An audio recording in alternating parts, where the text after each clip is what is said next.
Welcome to the deep dive. Today, we're really getting into the nitty-gritty, the secret code of life itself. How does the blueprint in your DNA actually become, well, you? Exactly. We're talking about the genetic code and transcription. Basically, how that DNA information gets copied into an RNA message. It's the absolutely crucial first step for making proteins. Right. So our mission today is... We're going to unpack the code itself, its basic rules, Yes. then look at some, frankly, brilliant experiments that cracked it, and finally trace how transcription actually works, noting some key differences between, say, bacteria and us humans. It's all coming straight from Chapter 12 of Essentials of Genetics, 10th edition. Okay, let's dive in. The genetic code, we talk about DNA making proteins, the central dogma, but break that first step down for us. Sure. So the first part is transcription. Think of it like copying a specific recipe from a giant cookbook, the DNA, onto a note card. That note card is the messenger RNA, the mRNA. This mRNA then takes that recipe, that coded instruction, out of the nucleus over to the ribosomes in the cytoplasm.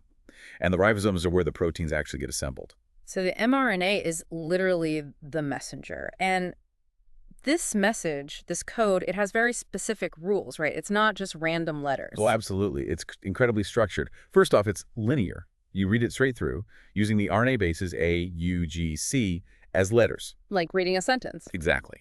And it's a triplet code. Each word, which we call a codon, is made of 3 of those RNA letters. And each 3-letter codon specifies one particular amino acid, the building block of proteins. 3 letters. Why 3? Is there a reason for that number? Yeah, it's mathematical, really. You've got 4 possible letters, right? If you only use 2 letters per codon, 4 squared is 16 combinations. But there are 20 common amino acids, so 16 isn't enough. Ah, okay. But if you use 3 letters, 4 cubed is 64. That gives you more than enough combinations to code for all 20 amino acids, plus some extras for punctuation, basically. 64 codes for only 20 amino acids. Does that mean some amino acids have, like, multiple code words? You got it. That's a key feature called degeneracy. Most amino acids, 18 out of the 20, in fact, can be specified by more than one codon. Okay, so it's degenerate. But is it ambiguous? Like, can one codon mean different amino acids? Nope, that's the flip side. It's unambiguous. Each specific codon only ever codes for one amino acid. So UUU always means phenylalanine, for instance. But phenylalanine might also be coded by UUC. Gotcha. Degenerate, but not ambiguous. What about that punctuation you mentioned, starting and stopping? Yep, very clear signals. There's one main start codon, AUG, which also happens to code for the amino acid methionine. That tells the ribosome where to begin reading the message. Okay. And then there are 3 stop codons, UAG, UAA, and UGA. These don't code for any amino acid. They just signal the end of the protein recipe. Like a period at the end of the sentence. Exactly. And importantly, the code is commaless. Once you start reading at AUG, you read triplets continuously, 1, 2, 3, 1, 2, 3, with no gaps or pauses until you hit a stop. And non-overlapping, too, right? Each letter is only part of one word. Yes, that's crucial. Each base is only read as part of one single codon. Imagine the mess if changing one letter affected 3 different codons. Yeah, that would be chaotic. And maybe the most amazing thing, it's nearly universal. From bacteria to humans to plants, fungi. Pretty much all life uses the exact same dictionary, with only a few tiny exceptions. That universality is just staggering. It really points to a common ancestor, doesn't It it? strongly suggests it, yeah. So how on earth did scientists figure all this out? Cracking the code sounds like a monumental task. It absolutely was a real scientific detective story. You know, for a while, people weren't sure if DNA made proteins directly. But then Jacob and Monod, back in '61, they proposed this idea of an unstable intermediate molecule. The messenger RNA. Right, the mRNA. Once that was confirmed, the race was truly on to decipher its code. And the first clue about the triplet nature came from. Well, the math suggested it, as we said. But the experimental proof came from Francis Crick and his colleagues, working with bacteriophages viruses that infect bacteria.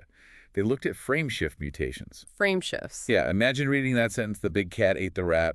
If you delete, say, the B, the reading frame shifts, and you get the IGC ate a tet her at, total nonsense, right? Right. Crick found that adding or deleting 1 or 2 DNA bases in a gene scrambled the resulting protein completely.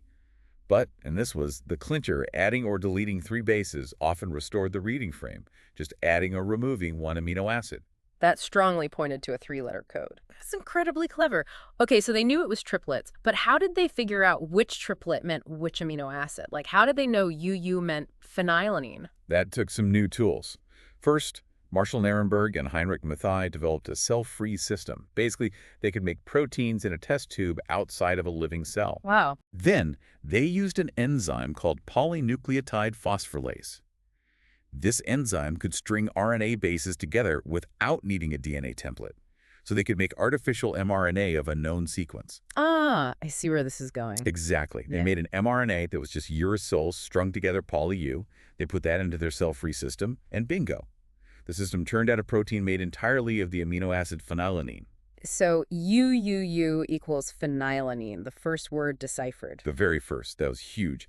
Then they used mixed artificial mRNAs, like mixing A and C, and analyzed the resulting proteins to figure out the composition of codons for different amino acids. But not the exact sequence yet. Not definitively from the mixed polymers alone. For that, Nirenberg, along with Philip Leiter, developed the triplet binding assay. This was brilliant. They found that ribosomes would actually bind to a tiny specific 3-base RNA sequence, a known codon. Just 3 bases. Yep. And if that codon was bound to the ribosome, it would attract the specific tRNA molecule carrying the corresponding amino acid. They used radioactive amino acids to track which tRNA bound to which known triplet. This let them assign dozens of codons. Okay, that's getting specific. And then Hargolbin Khorana sealed the deal.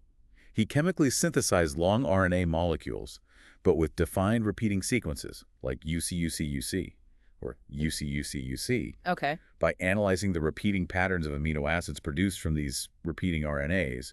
He could unambiguously confirm many codon assignments and even deduce the stop codons because the protein synthesis would just stop. Wow. So a combination of different clever approaches finally revealed the entire dictionary. Pretty much, yeah. By the mid-1960s, the full code was essentially worked out.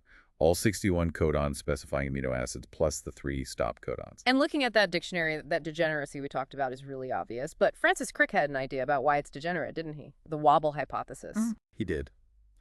Crick proposed in '66 that while the first 2 bases of the codon pairing with the tRNA anticodon are super specific, the pairing at the 3rd position of the codon is a bit more relaxed, or wobbly. Wobbly pairing. Yeah, the hydrogen bonding rules aren't quite as strict there. So, for example, one tRNA anticodon might be able to recognize 2 or even 3 different codons if they only differ in that 3rd position. Ah, so the cell doesn't need a unique tRNA for every single one of the 61 codons. Exactly. It's an economy measure. Reduces the number of different tRNAs the cell has to make. Clever. Mm-hmm. And the code is also ordered, you mentioned. How does that help? Well, if you look at the code table, amino acids with similar chemical properties, like, say, being hydrophobic, often have codons that share the middle base. Okay. This means that if a mutation happens, especially at that wobbly 3rd position, it's more likely to swap in an amino acid that's chemically similar to the original. This often results in a protein that still works, or at least isn't completely broken. It buffers the impact of mutations. It's like a built-in failsafe. Smart. Let's revisit the start and stop signals quickly. AUG is the main start. Primarily, yes. AUG signals start here, and also codes for methionine. In bacteria, it's a slightly modified form called N-formylmethionine, but it's still the initiator. And the stops, UAG, UAA, UGA. Right. They're termination codons. No tRNA recognizes them. When the ribosome hits one of these, it just stops. The protein chain is released. And if a mutation creates one of these codons too early in the gene... That's bad news. Very bad. That's called a nonsense mutation. It leads to a short, usually useless protein. So how did they confirm all this worked in a real, living system, not just test tubes? Great question. The big confirmation came from sequencing the entire RNA genome of a bacteriophage called MS2. They compared the RNA sequence directly to the amino acid sequence of the proteins it coded for. Yeah. It matched perfectly. The sequence of codons lined up exactly with the sequence of amino acids. It confirmed the start codon, the stop codons, everything. Collinearity, they called it. Wow, so the code really worked. And you said nearly universal.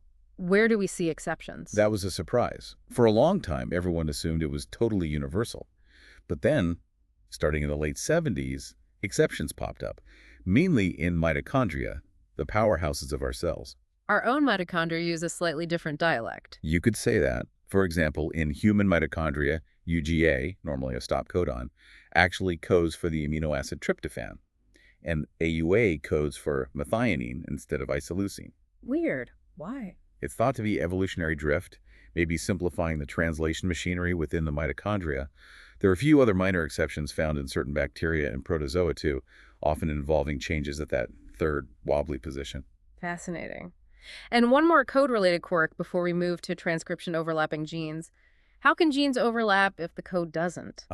Good clarification. The code itself is non-overlapping one base, one codon assignment. Ugh. But a single stretch of DNA or the mRNA copied from it can sometimes be read in different reading frames, meaning you could start translating at, say, base #1 and read triplets from there. Or you could start translating at base #2 and read a completely different set of triplets.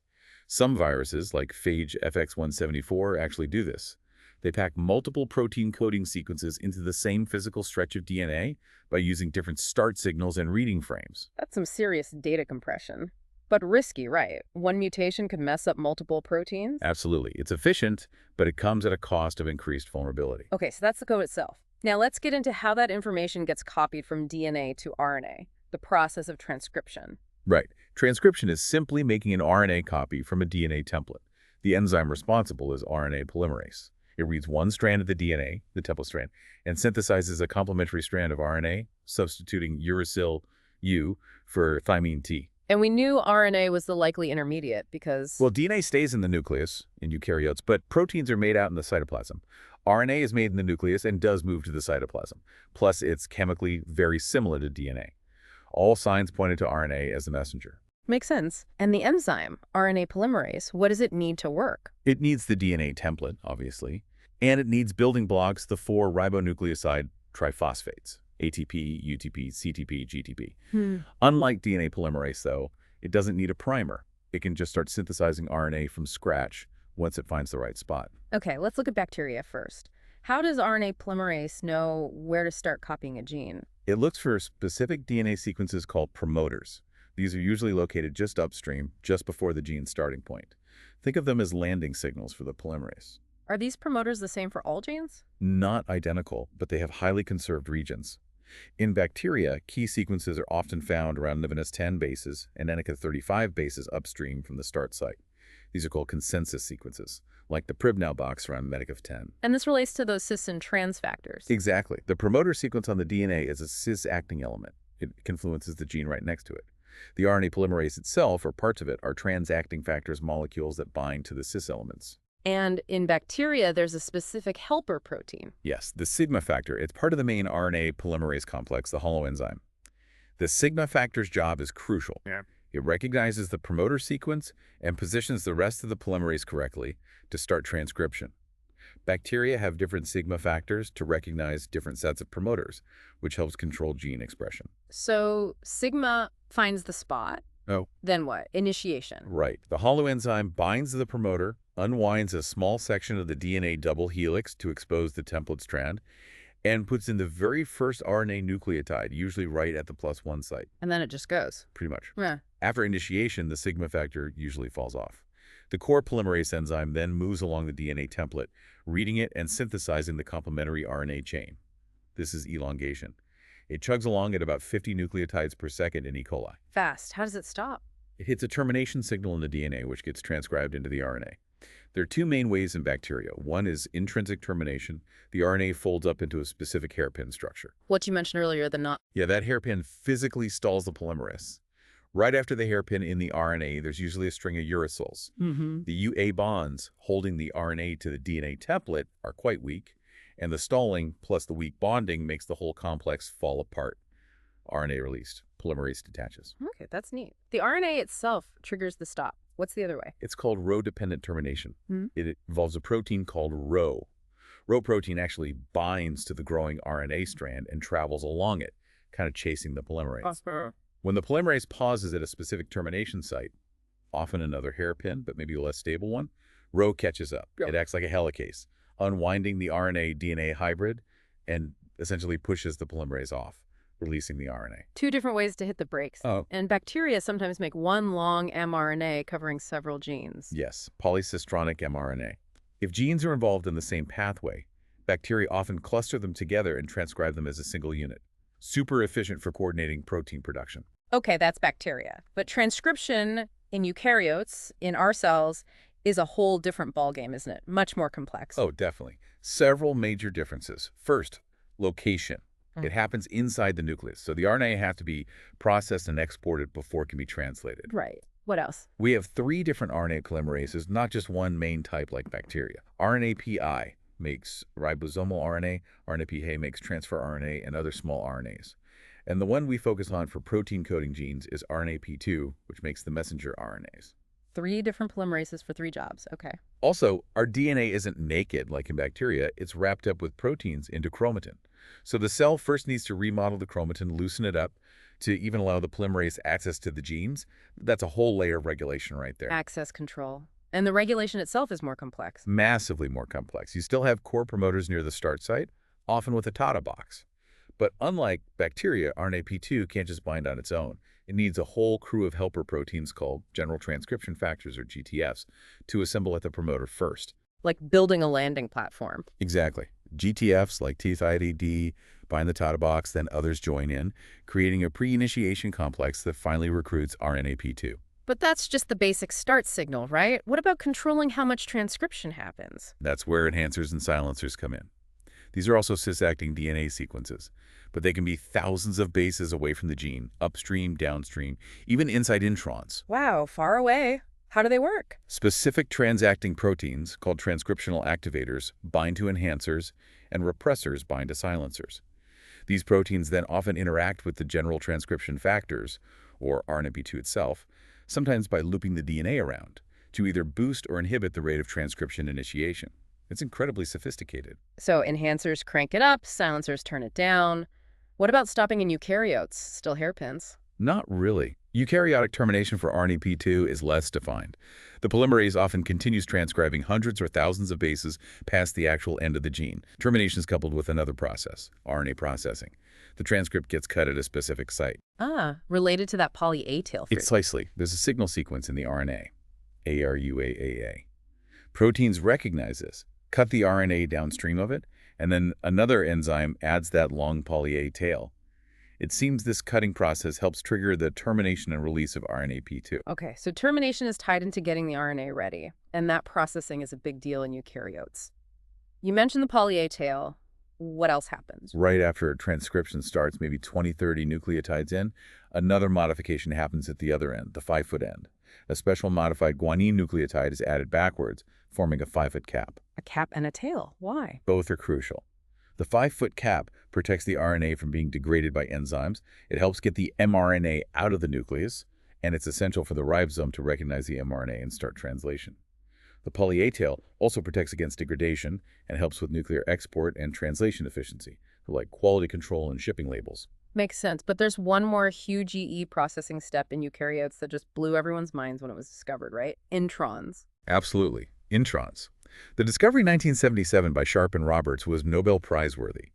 They found that eukaryotic genes weren't continuous blocks of code. They were interrupted by non-coding sequences, introns that were transcribed into the initial RNA, but then removed before translation. Shut out. Spliced out, yes. The parts that are kept and eventually translated are called exons. Imagine getting a recipe where every other sentence is irrelevant junk, and you have to perfectly cut out the junk and tape the useful sentences back together. That's splicing. That seems incredibly wasteful. Why have introns at all? It seemed that way at first, but introns are actually incredibly important. One major reason is alternative splicing. The cell can choose to splice the exons together in different ways from the same pre-mRNA, meaning one gene can actually produce multiple different versions of a protein. By including or skipping certain exons, you change the final protein product. It vastly increases the coding potential of the genome. Maybe half of human genes do this. Whoa. One gene, multiple proteins. That's a game changer. Any other reasons for introns? Yeah, they play roles in gene evolution. Shuffling exons around can create new gene combinations. Some introns themselves get processed into functional non-coding RNAs after they're cut out, and introns can contain those regulatory sequences like enhancers or silencers we talked about. So definitely not junk. Okay, they're important. But how does the cell do this precise cutting and pasting? It sounds risky. It requires incredible precision. For most introns in our nuclear genes, the job is done by a massive molecular machine called the spliceosome. Spliceosome sounds complex. It is. It's made of several small nuclear RNAs, or snRNAs, cups with proteins.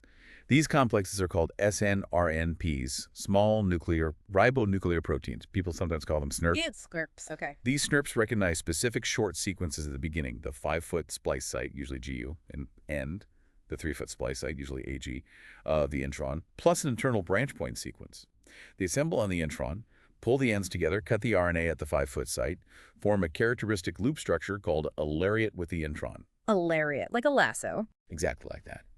Then they cut at the 3-foot site and simultaneously join the 2 exons together, releasing the lariat intron, which then gets degraded. It's a highly dynamic and accurate process.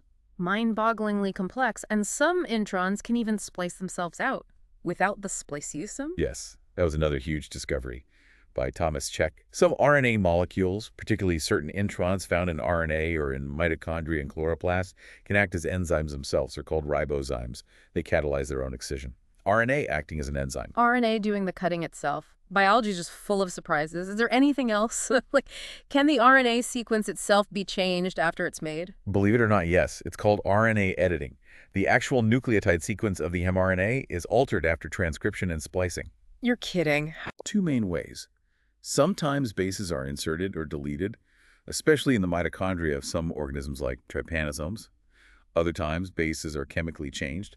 A common type in mammals is changing adenosine A to inosine I. Because inosine pairs like guanosine G during translation, this A to I editing can actually change the amino acid sequence specified by the mRNA, tweaking the protein's function. So another layer of fine-tuning the message even after it's written and spliced? Incredible. It really is. Adds yet another dimension to gene expression control. And we can actually see this whole transcription process, right? That picture in the textbook. Oh yeah, the electron micrograph of transcription in action, often showing ribosomal DNA genes. You see the DNA strand like a thread, and sprouting off it are all these RNA molecules getting progressively longer as the polymerases move along. It's a beautiful visualization of everything we've been discussing. It really brings it home. And all this fundamental biology, it has direct consequences for human health, doesn't it? Absolutely. Take beta thalassemia, for instance. It is a blood disorder caused by mutations affecting the beta-globin gene, which is part of hemoglobin. These mutations could be in the promoter, affecting how much RNA is made, or in the coding sequence, or even affect splicing, leading to too little or no functional beta-globin protein. Right, problems anywhere in the process. And what about Duchenne muscular dystrophy, DMD? That involves a huge gene, right? One of the largest human genes, the dystrophin gene. It has 79 exons. DMD is a devastating X-linked disease caused by mutations that usually lead to a non-functional dystrophin protein, crucial for muscle integrity. Often, these are frameshift mutations causing premature stop codons. So understanding splicing has led to potential therapies. Yes, incredibly exciting ones based on exon skipping. Drugs like eteplirsen are essentially molecular patches, small synthetic nucleic acids called antisense oligonucleotides, or ASOs. And they do what? They're designed to bind to a specific splice site on the dystrophin pre-mRNA.